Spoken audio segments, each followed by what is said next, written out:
আমি এখন আছি গাজীপুর সাফারি পার্কে, যেটা এশিয়া মহাদেশের ভিতরে সবচেয়ে বড় সাফারি পার্ক। আর এইখানে বিশেষ করে বাঘ, পশু পাখি বন্দি থাকার থেকে মানুষই বেশি বন্দি থাকে।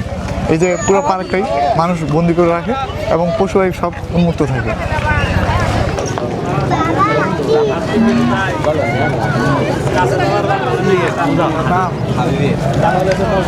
আমরা কিন্তু এখন আছি জাতীয় সাফারি পার্কের এই পাশে টিকিট কাউন্টারে, জায়গা আসলে টিকিট কাটা হয়।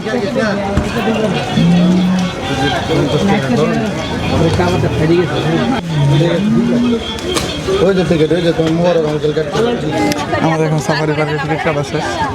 এইটাই তো সাফারি পার্কের নিউ টিকিট। আর সাফারি পার্কের সামনে দেখতে পারবেন আপনি এলিফ্যান্ট রাখা আছে, এলিফ্যান্টের মূর্তি আছে, যে দেখলে বোঝা যায় যে আপনাদের হাঁপানোর জন্য এলিফ্যান্ট রাখা হয়েছে। আর আগে এটার নাম ছিল বঙ্গবন্ধু জাতীয় পার্ক, এখন এটা নতুন করে নাম করা হয়েছে গাজীপুর সাফারি পার্ক। এটা সেই এলিফ্যান্ট।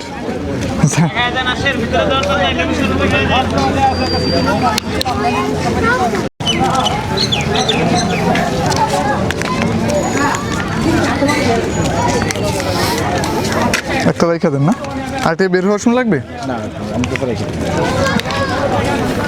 একটা ছিঁড়া রেখে দিচ্ছে, আরেকটা এখন একটা নেমে হাঁটতেছি। আসলে সাফারি একটা অনেক বড় মসজিদ, এদিকে একটা আছে মসজিদ।